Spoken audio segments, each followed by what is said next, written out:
My story actually began from a routine mammogram check.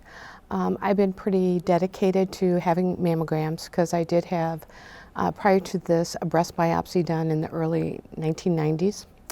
And it's important for people to keep up on their well checks, right?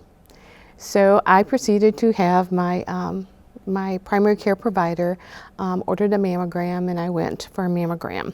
So in April of 2018, I had my mammogram, but they said, oh, we're going to put you on the watch list. I said, okay, I can be on the watch list. And we'll just check you again in 6 months, a little bit sooner than usual, just because we want to keep an eye on you. I said, okay. So 6 months later, I did appear.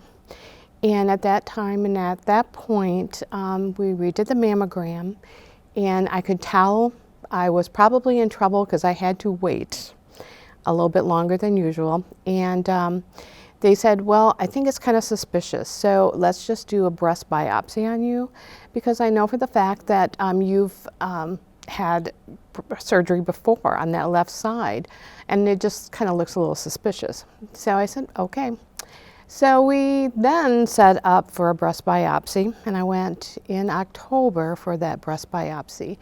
And I know they did several punctures and took several specimens. And when I left that day, they said, oh, everything looks okay. It just looks like scar tissue, Sherry. You should be just fine. I said, oh, that's good.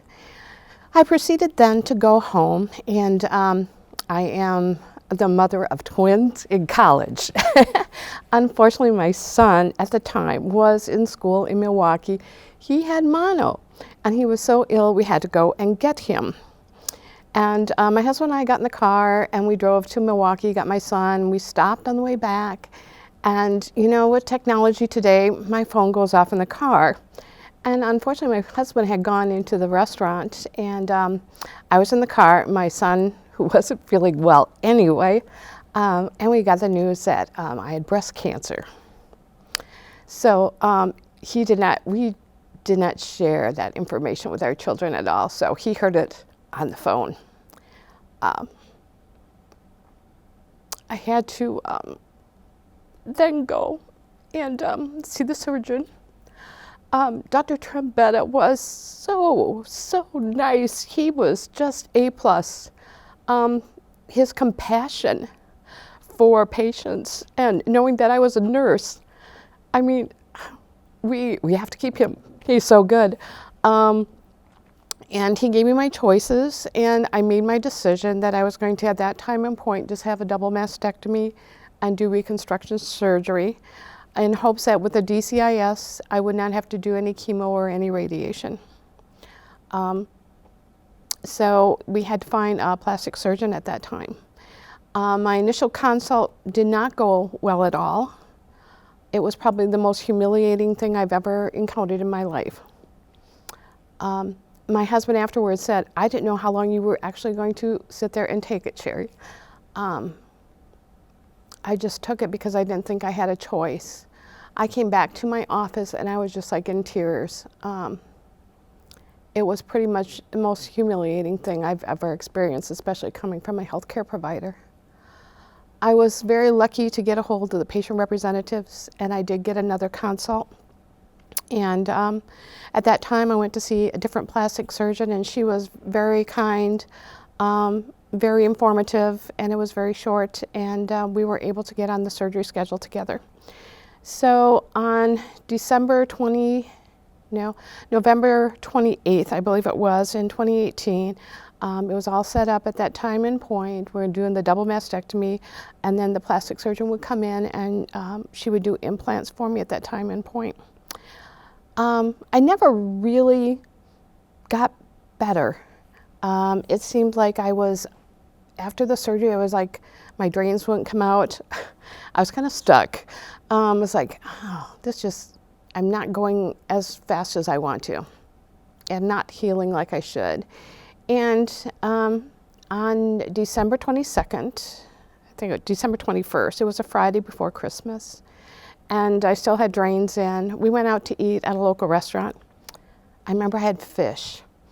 To this day, I cannot eat fish. I don't know why. my family, my kids were there, twins were there, and my husband. And I went home and I thought, boy, is it really cold in the house?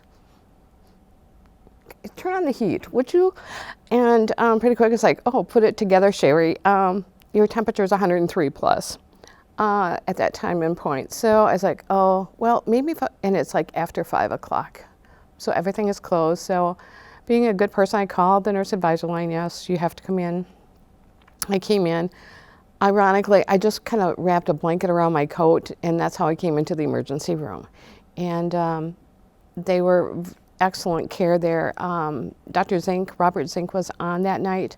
I remember he was supposed to go to Florida the next day, and he stayed late just to make sure I got to the OR at 2 o'clock in the morning. But while I was there, it was really difficult knowing what was going on. I could ask my husband, I go, what's my heart rate? He goes, oh, it's about 135. He goes, ooh. I go, that's not good. He goes, you don't even want to know what your blood pressure is. He wouldn't even tell me. I said, that's okay. I just don't feel well at all. We waited, and we're fortunate. Dr. Bonacci was on call that night. I never met Dr. Bonacci, and he came in. And he took me to the OR at 2 o'clock in the morning. I kissed my family. See you later. Laying on the OR table at 2 o'clock in the morning, I was like, oh my gosh, I hope this turns out okay. I really did. I woke up and went back to the room after recovery.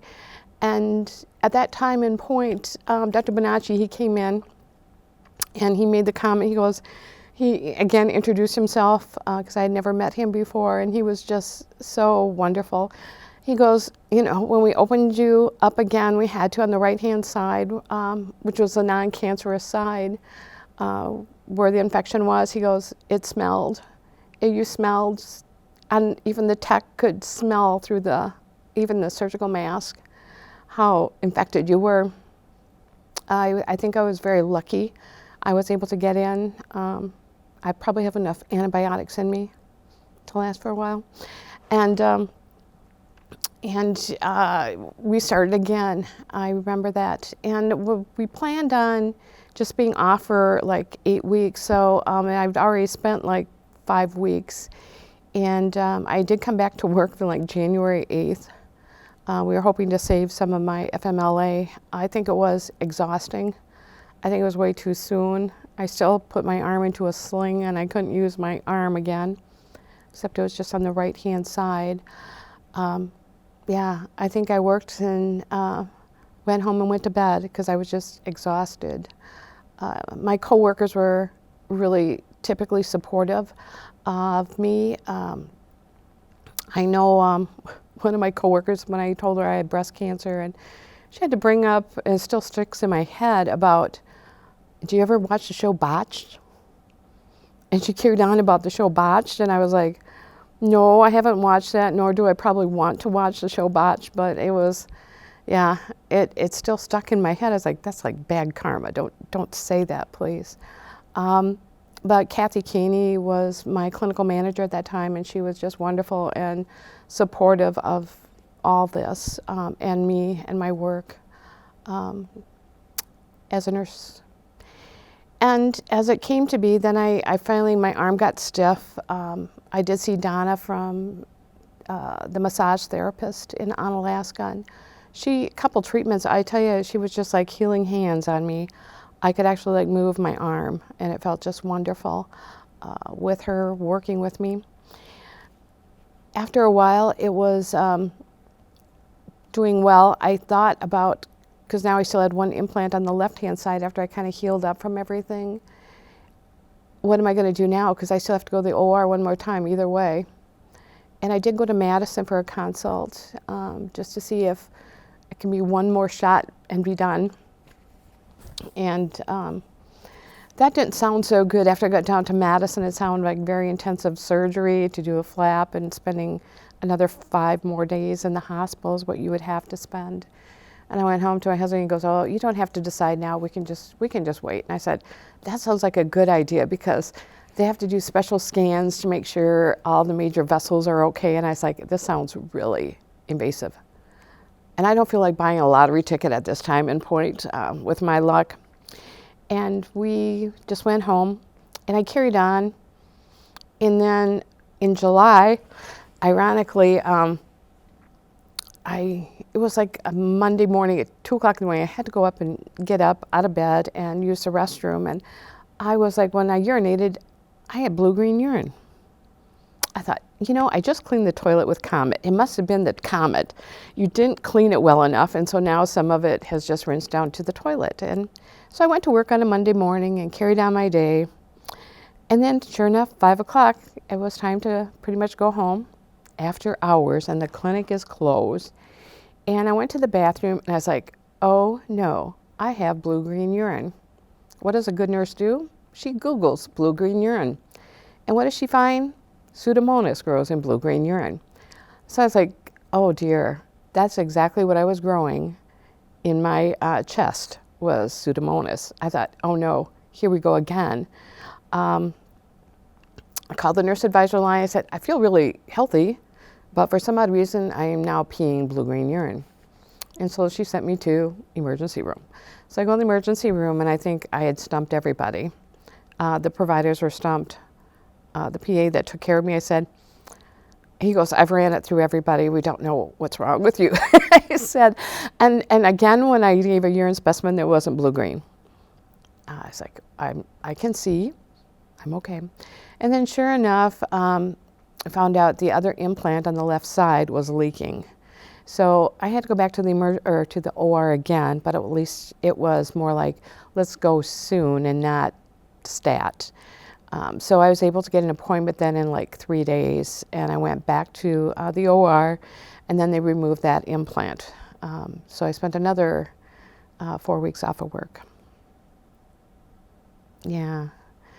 And so here I am today, sitting here in this chair, and just knowing some of the providers I came in contact were just so wonderful. I think of Dr. Zink waiting to make sure I was okay in the emergency room, that I got to the OR, and Dr. Bonacci coming in when I was so infected and helping me out. Their compassion. When I walked back into my original provider's office, I told her, I said, at least I'm alive. And she goes, that is a good attitude. Because I was. I mean, it could have ended up really tragic. I could see where, you know, running a temp of 103 and being so sick, I could have just, I want to just lay down. I'm just really tired. And I think in that time frame, it could have been really ugly. By the time I was resting up for just thinking I have a little bit of a temp, you think that maybe I can just get some antibiotics and I can go home, but it did not work out that way for me. But again, I really do thank Dr. Bonacci for that emergency surgery that he did do for me. It was truly a godsend, and I appreciate it. He basically saved my life.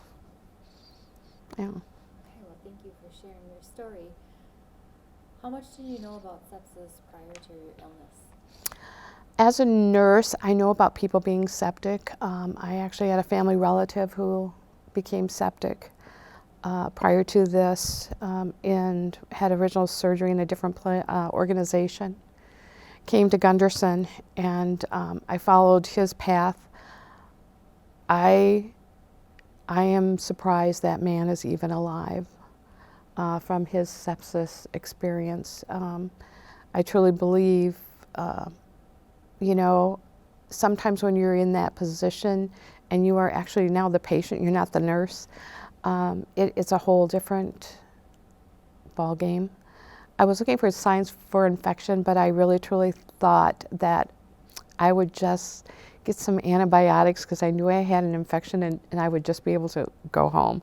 I was not expecting all this. I really truly wasn't. And I think about the after effects of being a septic patient. it wasn't until I saw the learning zone that they had created that I was like, oh yes, oh yes.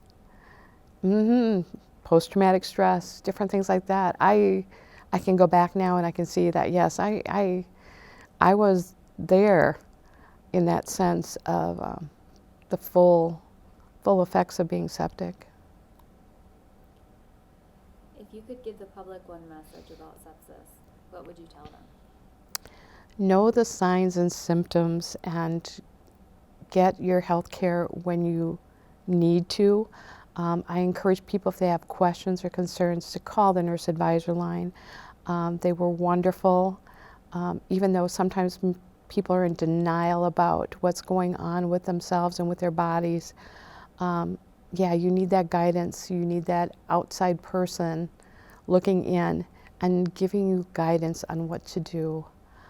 I really, truly believe they were very influential.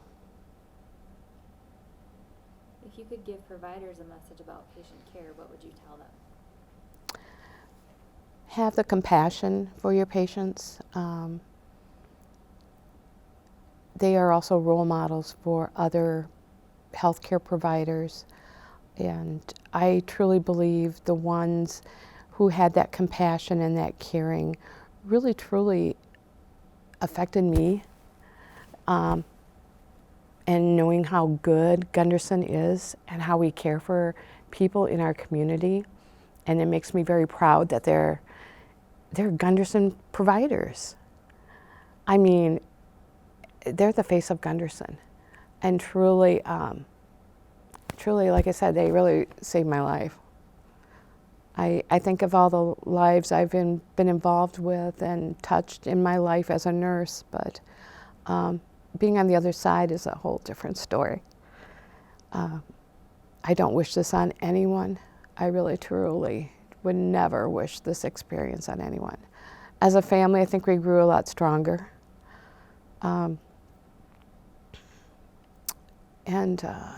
Yeah, for the ones I did not have a good experience with, I just hope that you become aware of there's kind of a cause and effect, that everything we do in our lives has a cause and effect. And I think some of the words that were spoken to me were not appropriate, especially at a time when you get a cancer diagnosis. It was very hurtful, very hurtful. I do remember the event, and my family did too, because my husband was sitting in there with me and just wondering how long I was just gonna take this information and approach in. So yeah, compassion.